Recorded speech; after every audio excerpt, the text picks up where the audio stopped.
So today I've had one of the most infuriating and frankly ridiculous conversations on the phone that I've had in a very long time.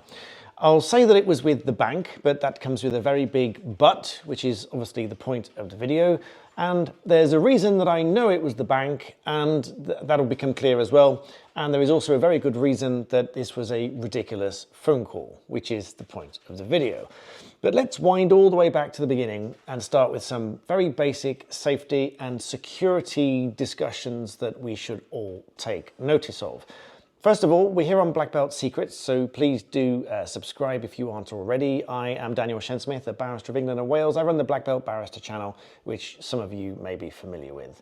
So let's start with these safety and security things. So all of the banks tell you that you should not accept an incoming phone call and you should not accept an incoming text message to tempt you into giving over any security details and private details, because that is one of the most common ways that scammers and fraudsters will try to gain access to your account. So they'll ring you up and they'll ask you for security details, they'll ask you for bits of information, all of which they'll try to piece together and try to gain access unauthorized to your account. That being the case, I don't accept incoming phone calls to say, can you please confirm these details? Much like they did in the past many years ago. They would ring and they would say, can you confirm your date of birth? Can you confirm this and can you confirm that? And then at some point, somebody realized that you're actually giving whoever it is on the phone these details. And then when they learned how to spoof phone numbers, that's making it look like it really is the bank's phone number when it's not the bank. And that goes for telephone calls and for text messages. When everybody realized that, we all suddenly said, let's not give our date of birth and various details to whoever it is that phones, because it may not be the bank. And indeed, lots of these stories hit the media because people have been defrauded of their life savings because they're giving over these details. They get lulled into a false sense of security, no pun intended. And then they say, now we're going to send you a code. Please read out the code for me. And many people will not think that there's anything wrong with that because they get into this conversation with somebody that they believe is from the bank, and so ultimately they provide them this code that comes through a text message. Only that code probably is from the bank, but it's not because of someone actually working at the bank on the phone with you. It's someone who's trying to defraud you who has somehow managed to get this code sent to you and then inadvertently gives them, the fraudster, access to your account. That, if you follow that, that's how many people have had their accounts emptied of their life savings, for example. Now, coming to my situation, business bank accounts every now and again have to go through various forms to declare, which countries with whom you do business and so on, and what's the nature of your business, has your business had any changes in the last 12 months, do you foresee any changes in the next 12 months, etc. And you fill in these forms and off they go, and this is a fairly routine thing. We do it every few years or so, particularly in recent years. So having recently filled in one of these forms, you might expect a phone call to say, we just need to ask you this or we just need to ask you that as a follow-up to that form. That's the reason that I know on the balance of probabilities that it probably was the bank that was trying to call, because they said, you've just filled in this form and we'd like to ask you some details. So it probably was. It may not have been, but it probably was the bank. But as you've guessed, they say, can you confirm, your postcode, your full company name, etc., and ask you to confirm certain details, to which I obviously said no, because I don't know that you really are the bank. Now we get into a stalemate conversation of, well, we can't tell you anything else until you confirm the security details. And I say, well, they're my detail. They say for security reasons. I say, yeah, for security reasons, I'm not telling you either, because they're my details and I'm securing them. So I say, well, you need to prove to me that you really are the bank and that you really do have the system to look at my account, and then I'll talk to you. I said, otherwise, send me a secure message on the banking system that I can access on the website or via the app or something else. And they said instead, no, we'll send you a text message. To which, for all the reasons I've just said about fraudsters gaining access to your account by sending you a code and then confirming the code over the telephone to someone you know not who, I didn't do that. I said, no, I'm not doing that. I'm not giving you a code that I received by a text message because I don't know for a fact that that really came from the bank. unless it's me that's instigated the code and I'm putting it into the bank's website and then I know it's going only to the bank and to no one else.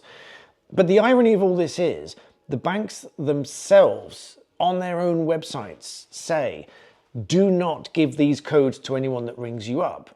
And do not answer the phone, do not give them any details, because this is how they scam and defraud you. But as I said, I really do think this was the bank. This is the big irony of this, and the reason I know that is as follows. We recently spoke to the bank because the last time they tried to call, we said the same thing. We said, I'm not giving you any details. Then we rang the bank on the bank's proper phone number. There's another thing about phone numbers I'll come back to in a minute, which is even more ridiculous. But so we rang the bank the last time this is, and said, someone we think has just tried to call us. Can you confirm if that's true? Now remember, I'm definitely speaking to the bank this time because we called the bank's proper phone number from the bank's proper website. They said, yes, we did try to call you. You'll need to hang up because it's a different department and we need to wait for them to call you back. And we said, no, I'm not doing that because we don't know for a fact that it's the right people that are calling us and therefore they want security details, and we went through the whole process. We said, look, we run a law firm. I am not giving them security details if they ring me, because it could be a spoof number, it could be a fraudster, I don't know. Even if they rang within 10 minutes, which it would make it even more likely that it really is the bank, but even then, not a certainty. And in any event, they wouldn't ring back in 10 minutes. They never do. They're not that efficient, in my experience, of course.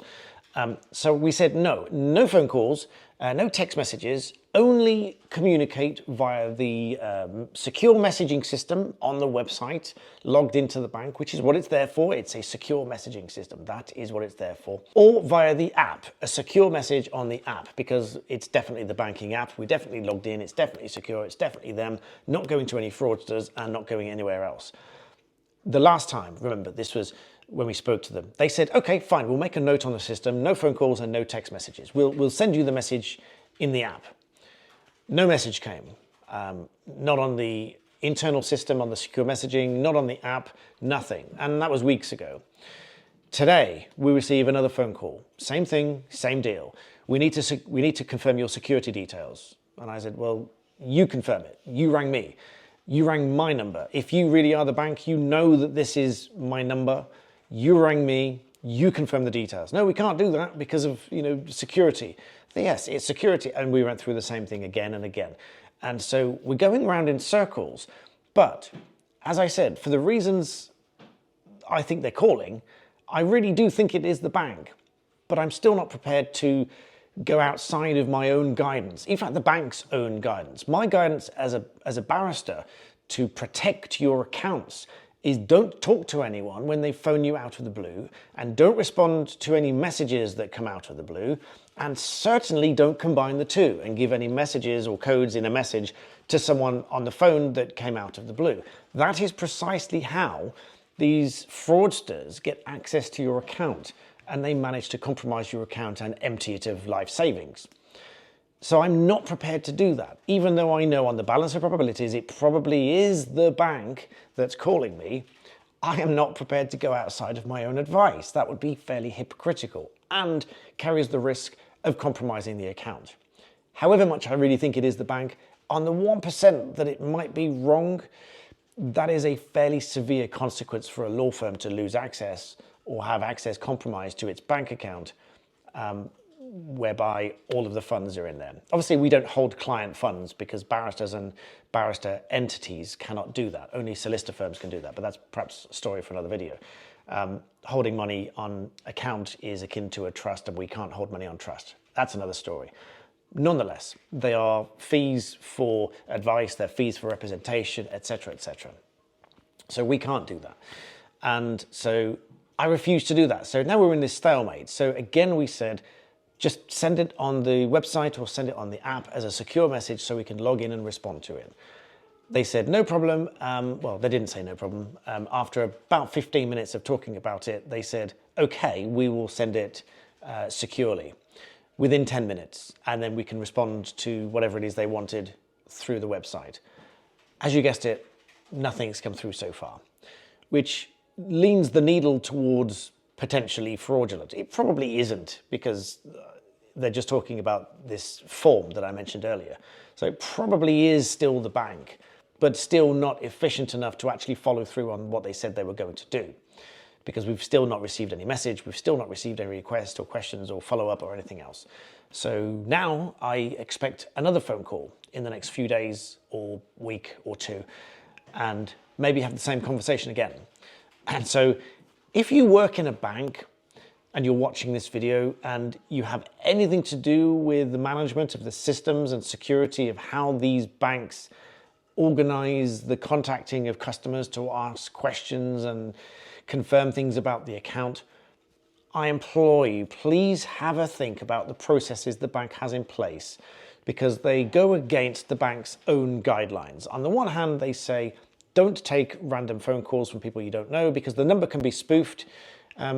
I'll come back to that number thing in a minute. And don't respond to messages and don't give codes from the messages to people on the phone, because that's how the fraudsters get access to your account.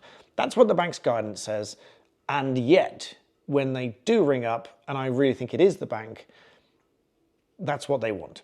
So it doesn't work. The system doesn't work. So if you do work in that sphere, please fix it, because it's frustrating. And I'm telling people not to do it, and yet the bank is arguing with, I think it's the bank arguing with me to say that that's what they need to do. They need to confirm my security details. The thing about the phone number I was mentioning is the last time we Googled the phone number and we found a Twitter thread, an X thread, where somebody had asked the question, is this number really the bank's number? And the bank responded and said, no, it's not one of our numbers, even though the number was listed on the website. So get your head around that. The bank on X said it's not one of our phone numbers, but the number did appear on the website and had been used, so said the poster, the person posting it, had been used in communication, real communication with the bank.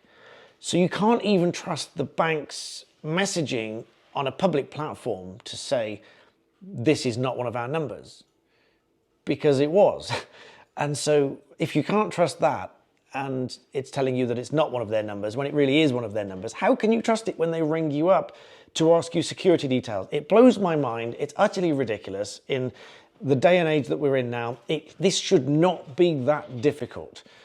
And I'm on the verge of a rant, because this should not be that difficult. We have apps that we log into with all sorts of biometric security and whatever.